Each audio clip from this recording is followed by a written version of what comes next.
Class 10 के सभी छात्र छात्राओं का मेरे इस नए वीडियो में स्वागत है।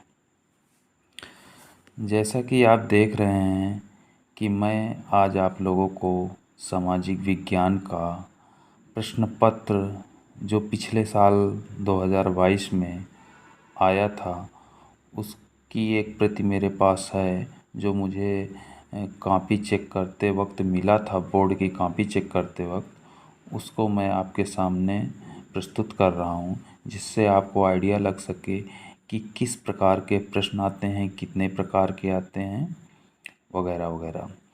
जैसे प्रश्न पत्र का पहला पृष्ठ आप देख रहे हैं, इसमें 16 पृष्ठ हैं।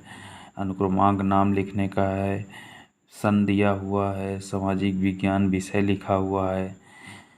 3 घंटे 15 मिनट का प्रश्न पत्र होता है, 70 नंबर का होता है। तो ये सब आपके सामने स्क्रीन में दिख रहा है। ये सब चीज़ें फिर निर्देश में दिया हुआ है, खंड का खा में विभाजित है। तो ये सब चीज़ें आपको निर्देश दिए रहेंगे, इसको आप पढ़ सकते हैं। हम इसके दूसरा पृष्ठ खोलते हैं।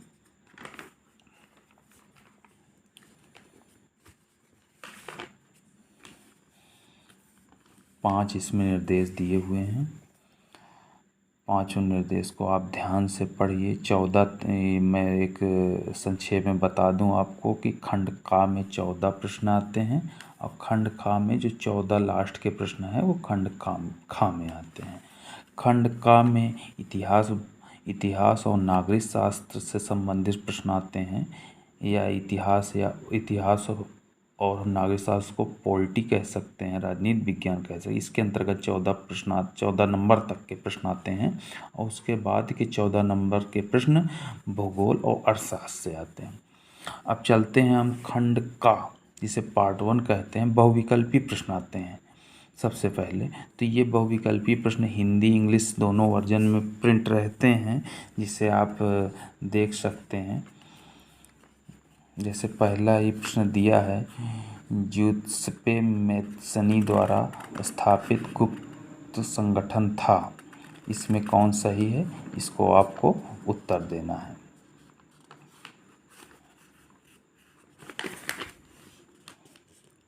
दूसरा प्रश्न, फ्रांस की क्रांति कब हुई।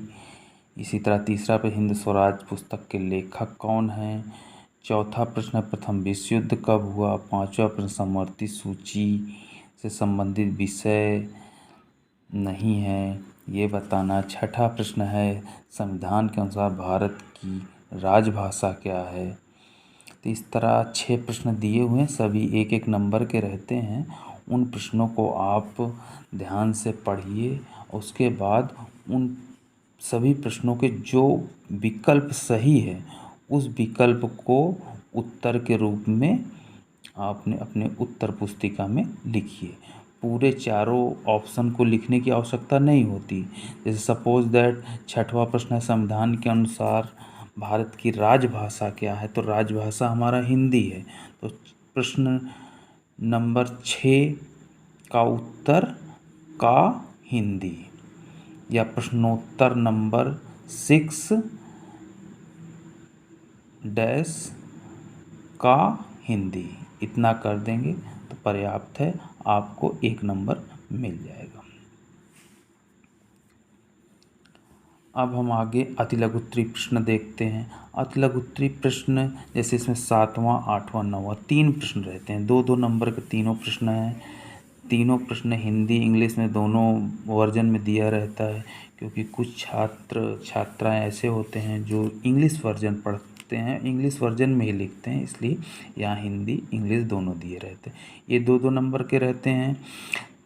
2-2 नंबर के प्रश्न हैं, तीनों प्रश्न करने होते हैं।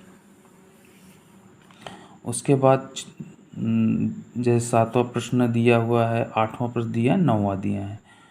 उसके बाद 10वां प्रश्न हमें आता है लघुत्तरीय प्रश्न। देखिए, अति लघुत्तरीय प्रश्न के लिए मैं सबसे पहले फिर आपको बता दूं, अति लघुत्तरीय प्रश्न 1 लाइन का प्रश्न होता है, 1 लाइन या 2 लाइन में उसका उत्तर देना रहता है। तो इसलिए हमें बहुत सावधानी से इन प्रश्नों को उत्तर देना रहता है, क्योंकि हमें 2 नंबर इसमें भी पूरे पूरे ही मिल जाते हैं। यदि उसने सीधा प्रश्न पूछा है तो सीधा उत्तर दीजिए 2 लाइन में या 1 लाइन में। अब लघु उत्तरीय प्रश्न आता है। लघु उत्तरीय प्रश्न में हम देखते हैं कि ये 3 नंबर का प्रश्न होता है और इसमें अथवा करके, सभी प्रश्न में मतलब अथवा करके होता है। 10, 11 2 प्रश्न होते हैं और 10 में 2 प्रश्न रहेंगे और 11 में भी 2 प्रश्न रहेंगे। अब अथवा का मतलब या तो हम 10 नंबर का प्रश्न जैसे दिया, भारतीय अर्थव्यवस्था में महामंदी के 3 प्रभावों को उल्लेख कीजिए, ये कर लें। या ब्रेटन वुड्स समझौते का क्या अर्थ है, ये प्रश्न कर लें। इसका क्या उद्देश्य था, इन दोनों में से एक प्रश्न हमें करना रहेगा। जिस प्रश्न को करना है उस प्रश्न को पहले लिख लीजिए, फिर उसका उत्तर दे दीजिए। ये प्रश्न 3 नंबर के होते हैं, 3 नंबर हमें मिल जाते हैं। 3 नंबर में यदि आपका किसी प्रकार से उत्तर लिखने में कुछ कमी रह जाती है या आपकी हैंड राइटिंग कुछ कम अच्छी है तो कभी कभी 1 नंबर कट जाता है तो 2 नंबर मिल जाता है या 2.5 नंबर मिल जाता है। 3 में 3 भी मिल सकते हैं, ऐसा कोई बात नहीं। अब हम 11 के बाद 12वें प्रश्न में आते हैं, जो दीर्घ उत्तरीय प्रश्न। हम ये बताना भूल गए कि जो लघु उत्तरीय प्रश्न है कम से कम आप 1 पेज का लिखिए।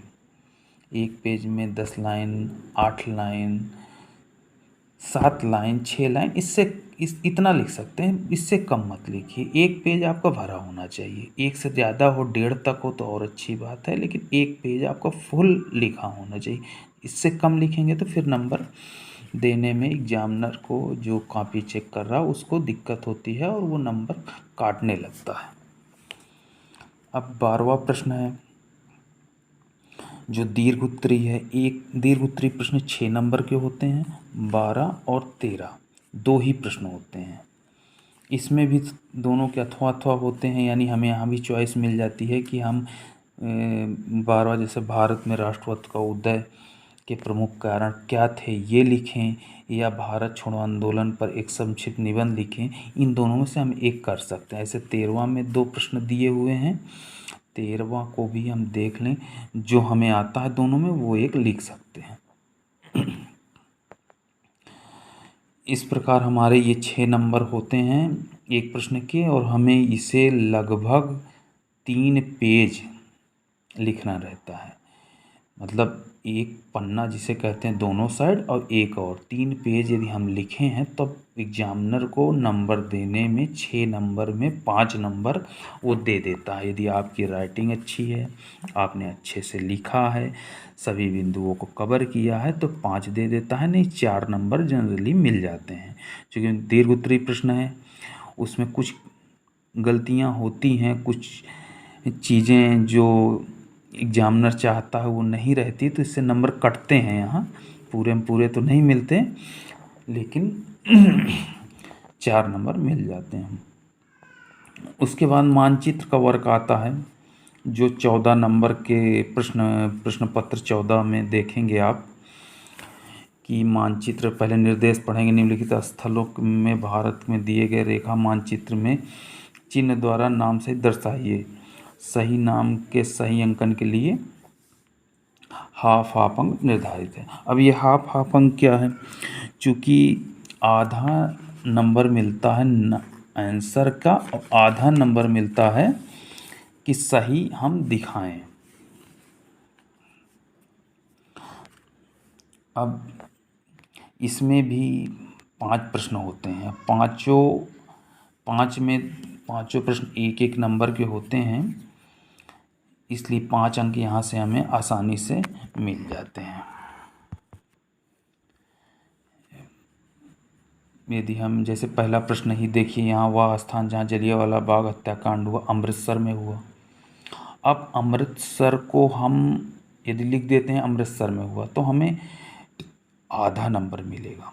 यदि हम सही जगह लिखते हैं, मानचित्र में सही स्थान पे दिखाते हैं, तो हमें आधा उसका मिलेगा, तो आधा आधा करके 1 नंबर मिलता है। जनरली एग्जामिनर आधा आधा ना करके सीधा 1 नंबर दे देता है और उसे आधा आधा करके उसे जोड़ने घटाने में असुविधा से बच जाता है और वो सीधा सीधा 1 नंबर देता है, वो आधा नहीं देता किसी को, यदि आपने लगभग सही किया है तो। यही 14 नंबर को आप ध्यान से देखेंगे, फिर उसको इंग्लिश वर्जन लिखा हुआ, लेकिन इंग्लिश वर्जन आप मत देखिए क्योंकि आप हिंदी मीडियम हैं, जो मैक्सिमम लोग हिंदी मीडियम होते हैं, तो हिंदी वाला ही आप ध्यान से देखिए, इंग्लिश वर्जन आप छोड़ते जाइए। फिर देखिए अगला प्रश्न आता है यहाँ, केवल दृष्टिबाधित परीक्षार्थियों के लिए। अब ये भी 14 नंबर पे है, लेकिन उनके लिए जो दृष्टिबाधित यानी जो अंधे वगैरह हैं, जिनको आँख से नहीं दिखाई देता, उनके लिए होता। तो इन प्रश्नों को जनरली आँख के काम का नहीं है, इनको छोड़ ही देते हैं, इसको करना नहीं रहता। जो 14 नंबर हमने मानचित्र वाला कर लिया है।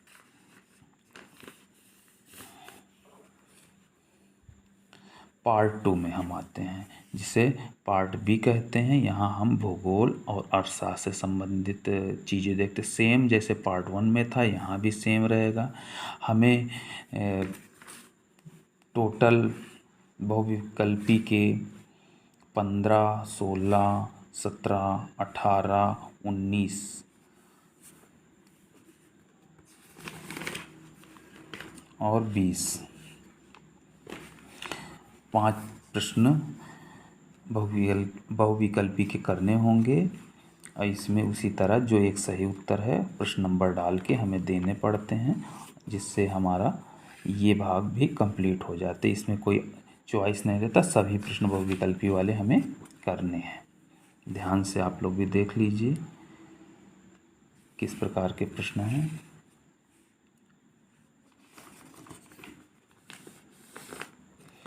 फिर इस भाग में भी अतिलघुत्तरी आते हैं, वो भी 21, 22, 23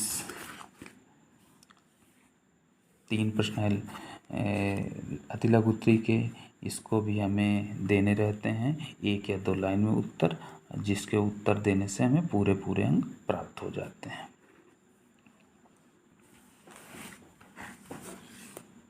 उसके बाद लघुत्तरी प्रश्न, फिर लघुत्तरी में देखिए अथवा इसमें रहता है, इसमें चॉइस रहता है कि हम इसमें अथवा वाला करें या ऊपर वाला करें। तो इसमें 2 प्रश्न रहता है, दोनों 3-3 नंबर के रहते हैं, और इसको हम जो हमें समझ में आता है, जिसको हमें याद होता है, वो प्रश्न हम कर लेते हैं, और इसमें 3 नंबर मिल जाते हैं, या आपकी किसी प्रकार की कमी है तो उसमें 1 नंबर कट जाता है और आपको नंबर पूरे मिल जाते हैं।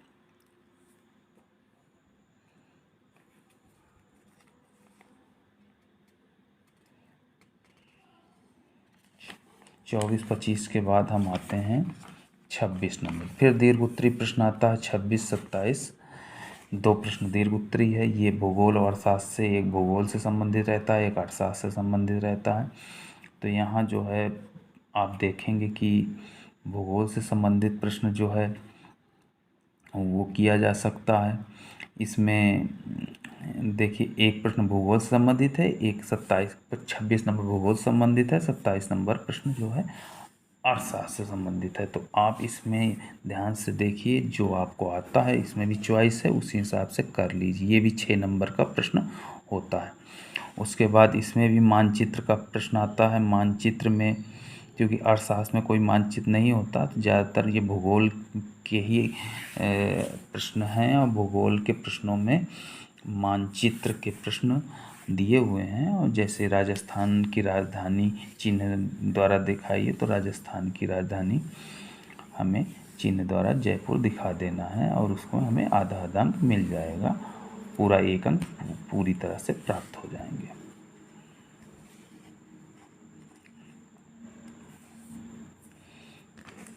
प्रश्न पत्र समाप्त हो रहा है। 5 प्रश्न यहाँ मानचित्र के हैं, 5 नंबर आपको आसानी से मिल जाएंगे। फिर दृष्टिबाधित के लिए देखिए इस भाग में है, ये चीज़ आपको नहीं करना, दृष्टिबाधित वाला आपको नहीं टच करना, क्योंकि आपकी आँखें सही है, उनके लिए है जो आँख की प्रॉब्लम है या जिनको अंधे हैं, ब्रेन लिप जिनके लिए यूज होता है, ब्रेल लिपि।